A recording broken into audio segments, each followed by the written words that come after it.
Welcome back to another episode of Off Hours with Bourbon Lens. This is Jake with my co-host Jake, and we're excited today to talk to a big swinging man from back in the day, as I grew up a big Cincinnati Reds fan. Jay Bruce, thank you for joining this episode of Off Hours with Bourbon Lens. Oh, thanks for having me, man. I appreciate it. Who would have thunk when Jake and I met at a youth baseball camp back in like 2000 and I don't even remember 10 or something that I'd be sitting here selling duck calls and he'd be sitting here selling whiskey right now. So we're the book is still going. So we're still writing the chapters. It's been cool to watch him and kind of getting into my second career. It's been a lot of fun too. So just ever evolve, just continuing to evolve, Yes. The next career. Yeah. Hey, that's exciting. I'm selling my first one. Well, I guess second, when you become a dad, that's like a whole career that goes along with it. Y'all were talking about Little League, and my son is going to turn 4, and there's like a little peewee football here that will start when you're 3 or 4 years old. So we're thinking about signing him up for football this fall, which I'm super excited about because I played football in college. So I look forward to the days on the field or whatever he wants to do as an individual to be right there along with him. So I was kind of jealous of you all doing coach pitch and machine pitch, and I was terrible at baseball, so I'll never be coaching out there.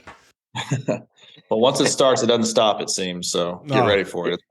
Yeah, it's intense. Really I never is, knew it. It's like some of the parents, as crazy as they take it, it's like, look, guys, we're barely, half these kids don't, they don't really know what's going on yet. Like they're not sure about keeping outs and keeping score and, which base to run to all the time. And it's like, there's some intense folks out there that's treating it as, the Little League World Series already. But, sure. You're going to have that everywhere, I guess, but it's all good. Oh, yeah. No, there needs to, they did like pageant moms. There needs to be a baseball dads because that is such a thing. It would sell. People would watch it. Oh yeah. People would watch it. That's for sure. It's intense. That like you were talking about travel ball, like that's a way of life. It really is, man. Yeah, honestly, man, where I am right now with our Little League, like my players, I want them to have a good time. And honestly, I just want them to like get them to the snow cone. Yeah. You know what I mean? Like, if they can get to the snow cone, they want to come back the next week. And that's for me, like that's important right now. Yeah. Learn a few rules and have a little bit of understanding of the game, but overall, like have a good time and, try and get small wins, the small wins. Oh, for sure. Definitely. What do you think, I guess, going into that and having sort of grown up, played in the big leagues now, sort of, seeing it through your kids and everything and being there, do you see it, is there things that you would do differently than, how you grew up or things that have just evolved, as anything has over the last 20, 30 years that you think is set up better for kids nowadays or just the whole process? Yeah, I think it's a double-sided sword, right? Like for me, I personally think that parents are taking youth sports too seriously at too young of an age. These kids are going to hitting lessons and pitching lessons 2 or 3 times a week when they're 8 or 9 years old. Like they don't even like some of them can't even tie their shoe or like even if they knew what to do with their body or the mechanics, they can't even do it. And their body's going to change 2 or 3 or 4 or 5 more times before it actually begins to like make sense to them. And, in that sense, I think that it's too serious and too early, but on the other side of it, kids are leading off earlier, kids are stealing bases earlier. The game is being learned at an advanced clip, right? Like they're learning quicker. And, so, as far as like preaching the game and kind of giving the game to people and having them learn it, it's good. But I feel like it's like too serious at too young of an age. Like I don't think I played baseball at 3 or 4 years old. I think that my first year was like 5 or 6, it's like went out, you played some t-ball, maybe some coach pitch, and you just kind of hung out at the park. I don't know. It's intense. And, my biggest deal is I just want, my goal as a coach is to provide a positive experience just in general with sports. Like, listen, almost no one that plays Little League baseball is going to go to the big leagues, right? Like that's just what the numbers say. But if you leave Little League as a parent and you have your kids play sports in high school or not play sports in high school, if you leave with a fan of the game and you can go 20, 30 years later and go have a beer and watch your team play with your child, with your son or daughter, like that's the win, right? Like that's the goal. Listen, I could have played in Afghanistan, dude, and I was going to the big leagues. Like that's just the bottom line. That's how it works. Like, and so regardless of whether I took lessons or I played this league or that team or this weekend, like it didn't matter. Like it was, it was something that was it was just going to happen. And that's kind of what I'm trying to preach. So like, listen, let's teach these kids to have a good time, to be good teammates, to work hard, to follow instructions, to do things that make them uncomfortable a little bit, because it's a big deal for a lot of these kids to go out there and be in front of people and be not that good at something or not understand something. I know my son, has challenges with, like, if he's not good at something, as soon as he picks it up, he's like, I'm not doing this. This is ridiculous. This is stupid. And it's like, okay, take a deep breath. Like, you're not going to just know every single thing and how to do it the best as soon as you pick it up. So, to see the growth in the kids is super cool. And, for the most part around here, we have a good group of parents that are kind of pulling from the same end of the rope. So, yeah, no, that's very cool. That's good. That's great. Cause man, like for me, like football didn't get serious until like after I hit puberty. Like it was like my body, I understood what to do with my body. Like I grew into it. I wasn't like wonking all around. Like, and I was like, play everything, do everything, all I can. I couldn't agree more, man. And I feel like the pendulum is swinging back that way. I feel like when I was, when we were in high school, I don't know how old you are, but Jake and I are similar ages. And when we were in high school, it was kind of getting to the point where everything was getting super like specialized. If you played baseball, you had to do like baseball specific workouts, or football specific workouts. And I think the world in general is like kind of swinging back to like, just be an athlete. Like if you're, really expose and introduce yourself and your body to all different athletic experiences. And, like instead of sending a 6-year-old, 7-year-old to batting practice or batting pitching lessons, how about, can they jump a rope? Yeah. Can they do the bars? Like, little stuff like that's really better for them than learning this really very minute, singular, granular thing that they're doing. I don't know. Yep. I could get really into the weeds with it, but I'm with you. No, you got the passion for it. I think, it's interesting too, because I think you see a lot of kids, especially at a young age now, it's like, there's some of them are a foot taller than the other kid, and they may be the exact such a large role. Yeah, it's like, some of these kids that are way more coordinated and other kids are just starting to get it. And I think that you sort of see across any sports in general, where it's like, not everybody is built the same way. Not everybody, you can't make it this kind of cookie cutter, approach with every single kid. It's like, well, you got to stand like this, and this is the way I do it. It's like, sure, there's some fundamentals in some of this stuff, but like the way you swing the bat, the way you throw is going to be different than the guy right next to you, or the little girl next to you. So it's like, I think that when you get so specialized into this stuff, it's like, well, that's the way I did it, and that's the way I'm going to teach it. And it's like, well, how, to your point, like, why don't you just go out and have fun as a kid, and you learn hand-eye coordination with some of this stuff. Exactly. You learn, sort of just coordination in general, just by playing fun games with your friends that we did 30, 35 years ago. Exactly. And I watched this, I'm sure y'all have seen it too. A lot of these like inspirational videos that Kobe had been talking about, how starting to come out on Instagram. Mm-hmm. And I was watching one of them, and he was doing an interview, and he was like, when I was growing up, there was still AAU basketball has been around for a long time. And, that's been a very big deal when it comes to like youth basketball and like growing into these big time prospects. And Kobe was telling a story about how he's like, I wasn't trying to be the best 10-year-old or 12-year-old or 13-year-old. Mm-hmm. Because when you play so much and you play these select games and select, travel ball, and you're playing, you don't actually get to work on things that will make you better on a consistent basis. You're just playing in all of so then you always play to your strong suits, right? You always, if you have a great, mid-range jumper, then all you do is take the mid-range jumper during these games. And Kobe's like, I used to practice to my weaknesses. I would play to my weaknesses because I wanted to be the best basketball player when I was 17, 18, and be a complete player, and have worked on the things that I was uncomfortable with at a younger age. And maybe I got smoked by some other guys, but it was the process of becoming who I wanted to be.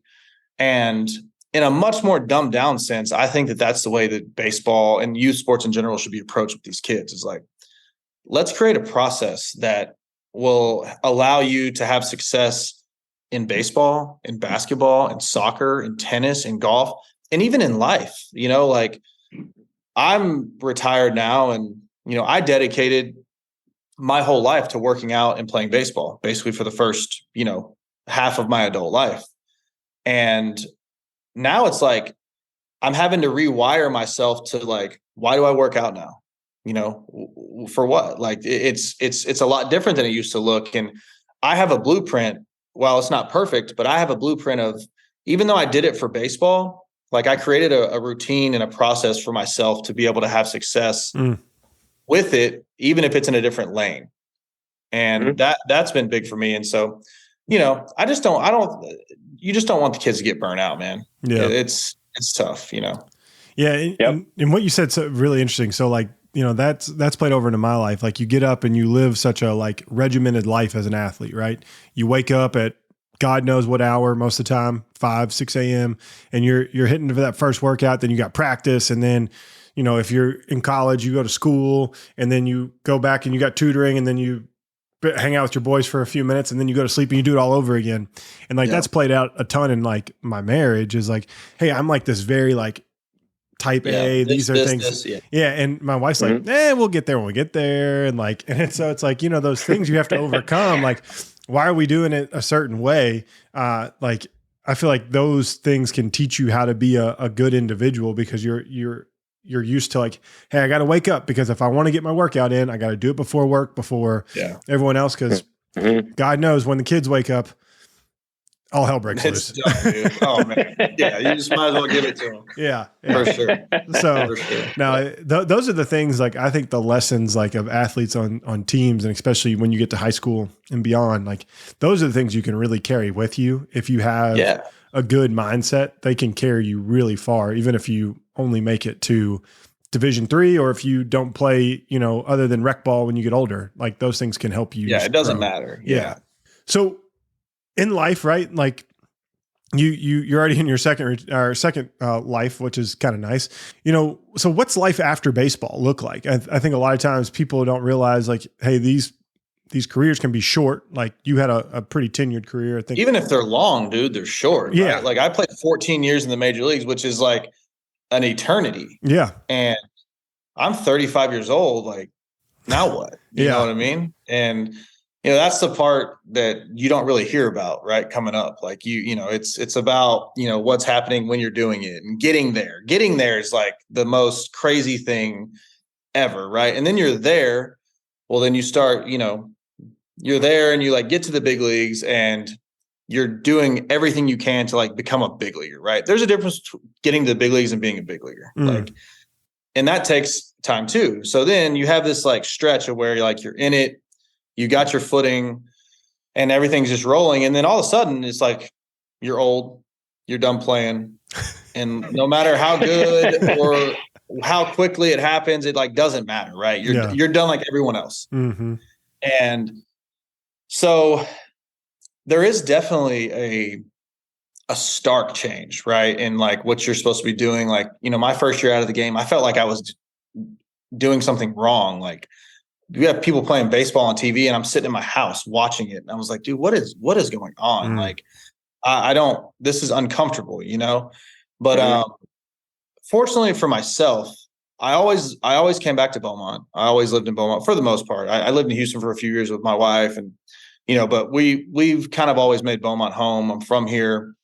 I've had this small group of like tight, close knit people that I've continued to stay extremely close with and like very involved in the community. And, so for me, that transition back home was a little softer than I think some guys may deal with, that don't have the infrastructure to come back and like reinsert themselves into society and like be part of a community that isn't new, right? Like, some guys will get up and they'll move to, Arizona or they'll move to Florida because it's a better, they live in North Dakota and they can't work out, but like a month out of the year, So, for me, that transition has been, I feel like a lot easier because I feel like I had a little like forethought as to how it was going to look. And then So I get back home, my kids are just getting to the age where it's, extremely busy around here. We've got school activities and sports, and I have a charity golf tournament that I host every year. And so there's a lot of things that are keeping me busy, and not to mention Sure Shot kind of falling into my lap. That has been another thing that's kept me busy. And the transition has had some ups and downs. Has not been just completely like, there are days when I wake up and I question, I'm like, dude, what am I supposed to do now? I'm 35, like I've got my whole life ahead of me. And most people are getting to the peak of their careers, or getting into where like they're really settled into their lifestyle at this age. Mm. Mm-hmm. And I've already like peaked, and now I'm on to what's next, and so for me, it's been the focus on my family. It's been the focus on things that I missed along the way. Right. Mm-hmm. Like, for basically 18 years, I never had an Easter or a summer or a spring break or, any of that stuff. And so now, I retired before my kids got too old, mm-hmm. to where, I missed a bunch of time with them because they had to go home and go back to school or anything like that.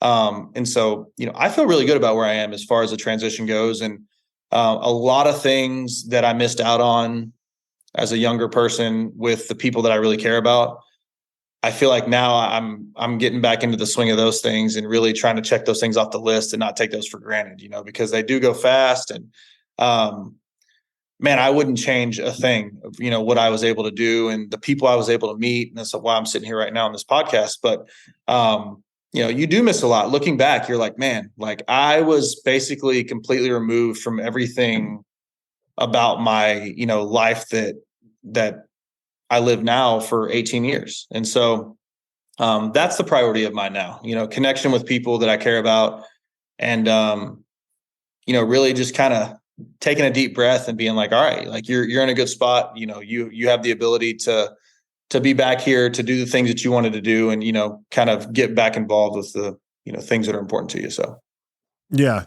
I mean, that's gotta be so hard, right? You're gone spring training plus 162 games if you make the playoffs, and if you make a deep run into November, and like that's a grind, and it's 82 or it's 81 at home, 81 away, right? So it's like you're always on the road. You're always rolling. Yeah, man. It's thinking back, like being home now, going through a season, not playing in one. Mm-hmm. You look up and it's July and you're like, oh my gosh, that is so long. And then it's like, you're not even halfway. And then you got a whole nother half a season, so, it's something that you become accustomed to and that you become, kind of hardened to a little bit, but man, hat tip to, these athletes, because, it's not normal. It really isn't. And it's like, we're all sick, dude. Like it's funny, man. Like it's crazy, but I wouldn't change it. It was a incredible experience, man. It was, I say it's my dream. Like it's not, it's that I couldn't have even dreamt up what I was able to do. So it was cool. That's awesome. That's awesome. What do you think now, just kind of transitioning over to, the next career in Sure Shot, and just sort of how the end of the baseball career sort of just tailed right into Sure Shot, and, how that came about, and, was there things during your baseball career and stuff too that, people you met, things you learned that you're able to now kind of apply to this business and use it to your advantage? Yeah. So, it was kind of interesting the way Sure Shot came about. So a little background on Sure Shot. It's a duck call company, duck and goose call company. And, it's actually the second oldest duck call company in the country. PS Holt was the first commercially available duck call. A bunch of people have always made duck calls, and it was founded in a town right next to mine in Groves, Texas. And we invented the double reed duck call, and we're the first call company to win a world calling championship with a double reed duck call. And so that was in the 1950s. So I get home, and throughout my life, like I duck hunted, I dove hunted, and, hunting was kind of a big part of the culture here. And my next door neighbor was like, dude, I know you well enough. Like, you're not just going to be able to sit around and do nothing. Like, you're too much of a go-getter. You're on the move, you know. And you ought to look into a guy around here that has this duck call company called Sure Shot. You know, he's got a lot of other irons in the fire. He may be looking to get rid of it. You know, he's a little older. He's got kids that are, you know, he's a lot busier. And so I was like, oh yeah, man, like whatever. Like, you know, that's sounds cool, but like never have had any interest in owning a duck call company. So, you know, whatever. Anyway, sets up lunch, and that's probably it's like a month after I retired. So like May, I think. Yeah, May. And dude, come October the 1st, the deal was done. So it felt like it was a good deal to, you know, get my feet wet on with. Really, the way I thought about it was kind of multifaceted, right? Like, one, it was a local brand that I cared a lot about as far as, you know, its presence in the community. Secondly, one of my goals post playing is to get more involved in the businesses that I invest in and become less passive and more kind of boots on the ground when it comes to, you know, the financial aspect of my life. And so the way I thought about it is like, man, if I get this company and I get this business and it crashes and burns, like, it's not that expensive of a mistake. But one, I don't think that's going to happen. And two, if it doesn't crash and burn and I actually turn this into something that's cool, not sure it'll ever really move the needle as far as financially, but I have the opportunity to learn so much when it comes to, you know, running a business, understanding, you know, what retailers are looking for, and just all the different things and all the different ways that you have to, you know, be able to communicate and talk to people, and the best practices for just running a business, right? And so I felt like it was a good experience opportunity for me. And I think that baseball kind of really set me up, because what people always talk about in baseball is the actual game itself, right? Like playing the game on the field. Mm-hmm. And what I came to notice, like, everyone is awesome at baseball or whatever sport they're playing. If you're in the highest level, you're badass at it, right? Like you're the best. But the way people separate themselves, or the way, you know, leaders are born, or whatever you want to call it, is the way that they deal with people.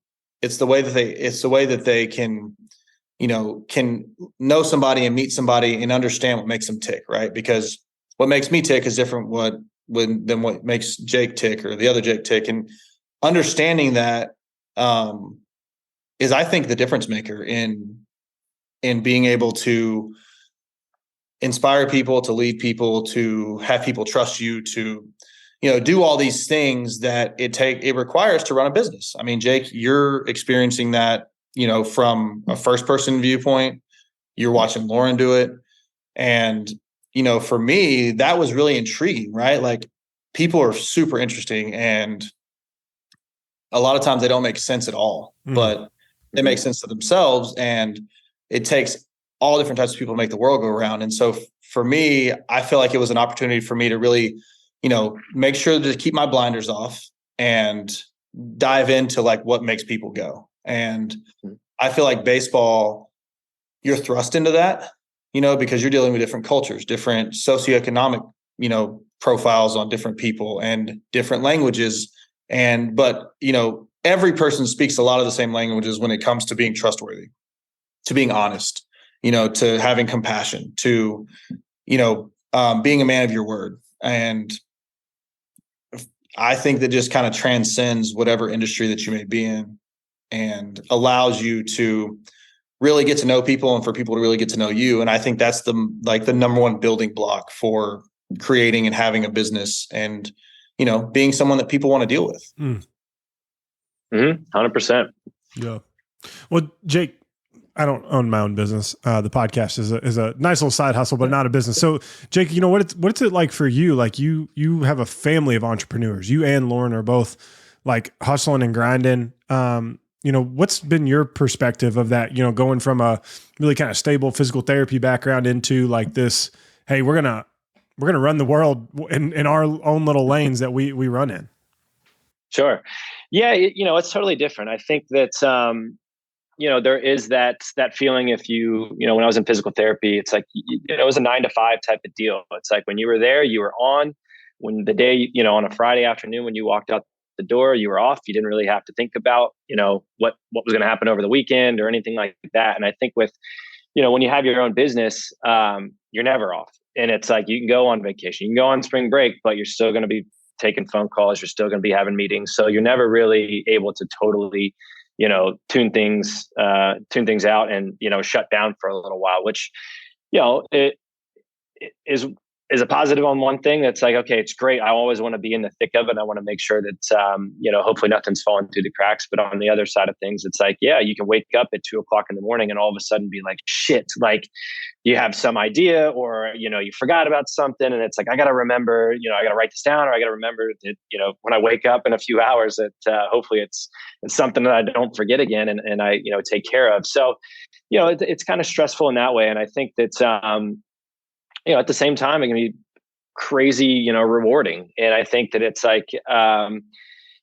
Jay, you sort of mentioned before about sort of the journey of getting to the big leagues. And I think that a lot of people, and I think this is a Kobe quote too, and I'll probably butcher it, but it's like, talking about the journey kind of being the goal and not like the goal at the end being like, oh, now I got here, like now what?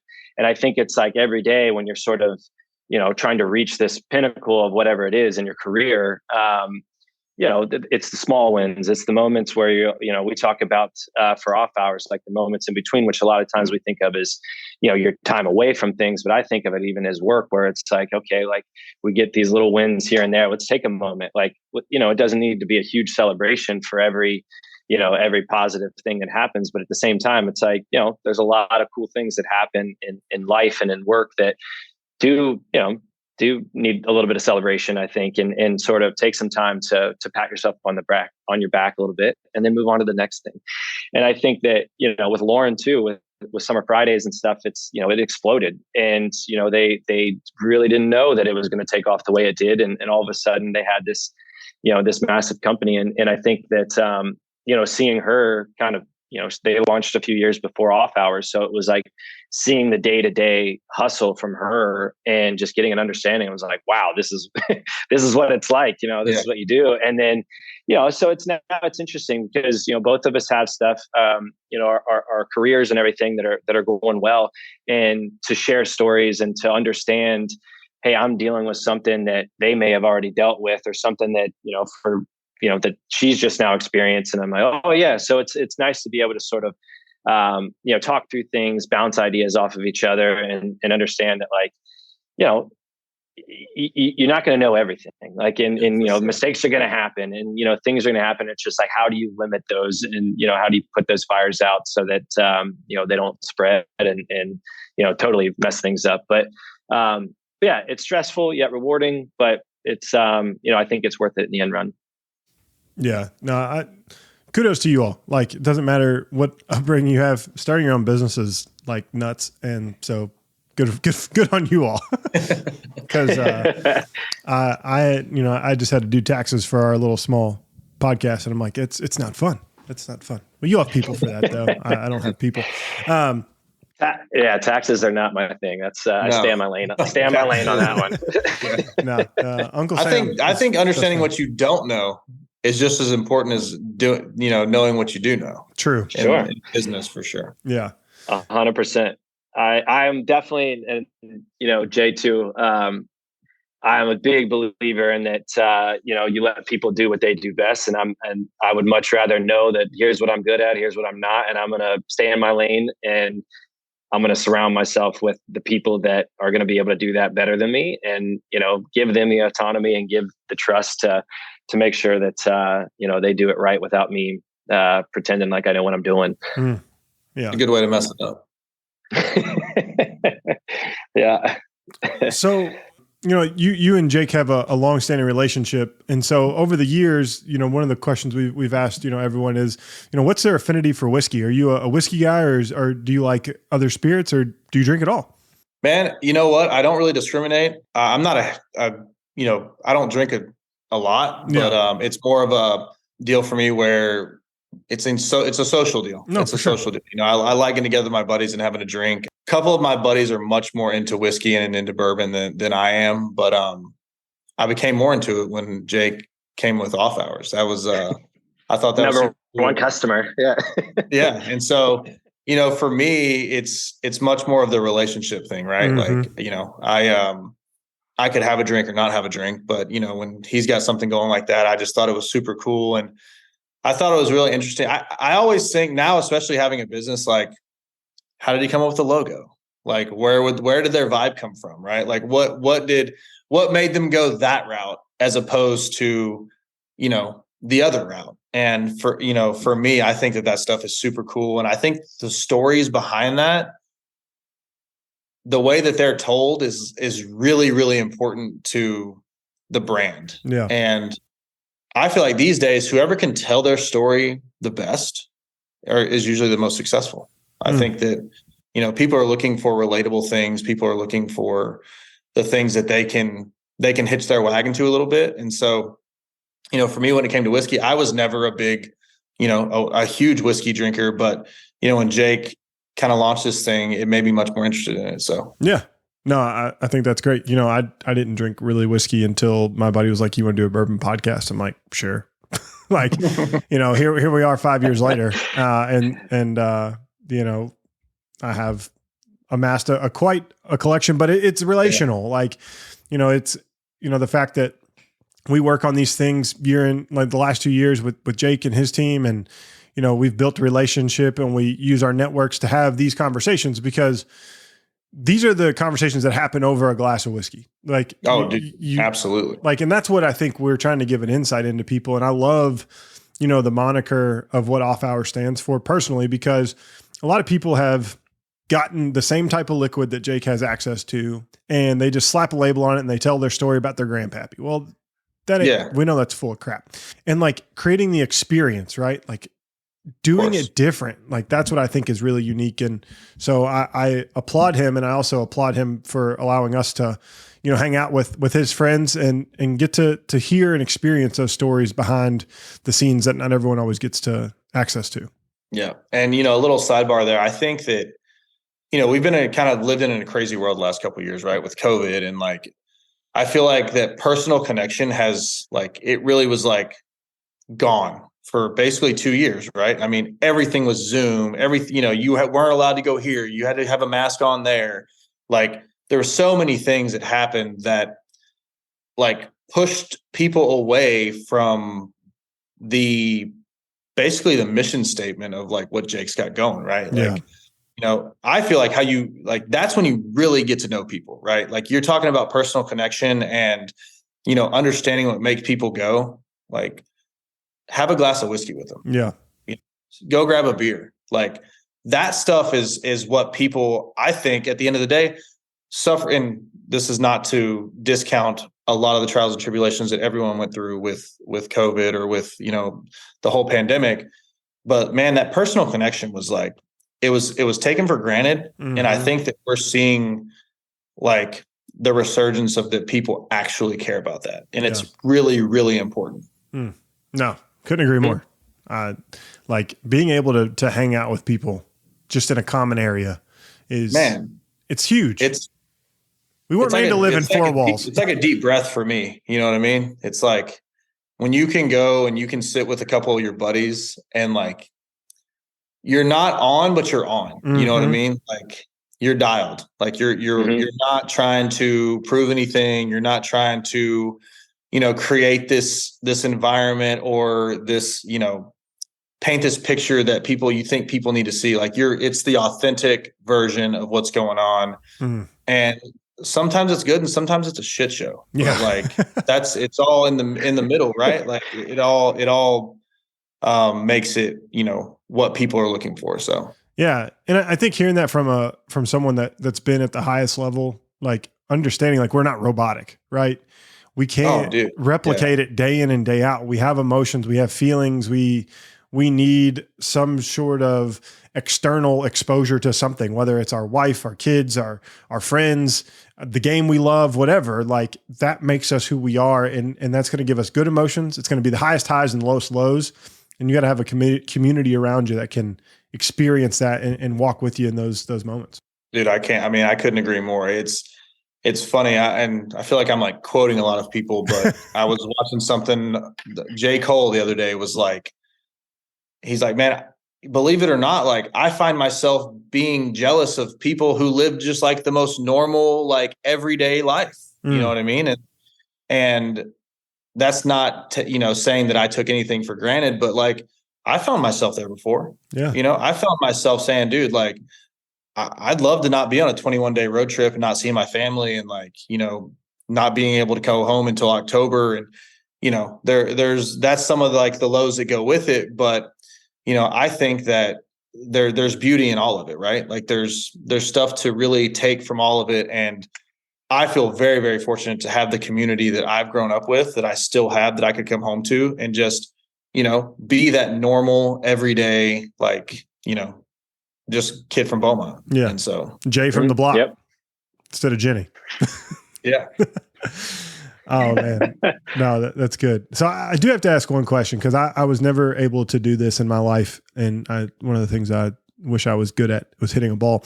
But what was it like to just swing for the fences and hit the home, like that first home run? Man. So my first home run in the major leagues was a walk-off, which was nuts. And it happened to be against the Braves that I grew up, growing up, you either watch the Cubs or the Braves, it seemed like, right? If you were from this area, like from the Southeast, basically, because WGM and Turner Network. And so growing up, like you always watch the Braves, and we were playing the Braves and hit this home run. And man, it was super weird because I acted super normal when I did it.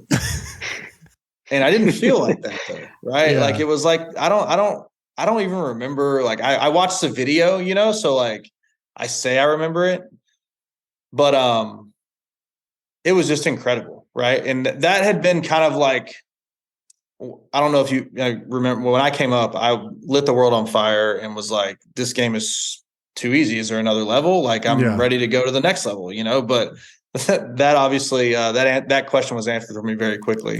Came into the earth, but it was like this surreal, like out of body experience when I was doing that. Like it was, but it was also extremely comfortable because like the game was the same. The game was the exact same. It was a little quicker. It was a little more crisp. The balls were better. The bats were cool. Like everything was better, but it was still baseball. And I think that that's kind of what I hung on to throughout the whole thing. But no doubt about it, hitting home runs is I say it's the best like 18 seconds in sports because you can't get out. They can't tag you out. You literally cannot get out. Yeah. Like, and so for like that little rounding the bases, there's no stress. Like you're good. And so people ask me all the time, robbing a home run versus hitting a home run. And like, I love robbing home runs, but there's nothing like hitting a home run. Oh, I can't imagine that little trot that gets to be done around the bases is just, it feels like immaculate. Like I get excited when people get to do that. It's cool. Yeah, no, that's awesome. I just had to ask because I think I got to Little League after, So my last year playing baseball, I hit the fence one time, and then the next game, routine grounder to short. Dude's crying because he got pitched. He got taken off the mound. Throws a zinger to first, and he throws a little high, and hits the tip of my glove. Get the stitches of the baseball under my eye. And I was like, "Yeah, I'm done.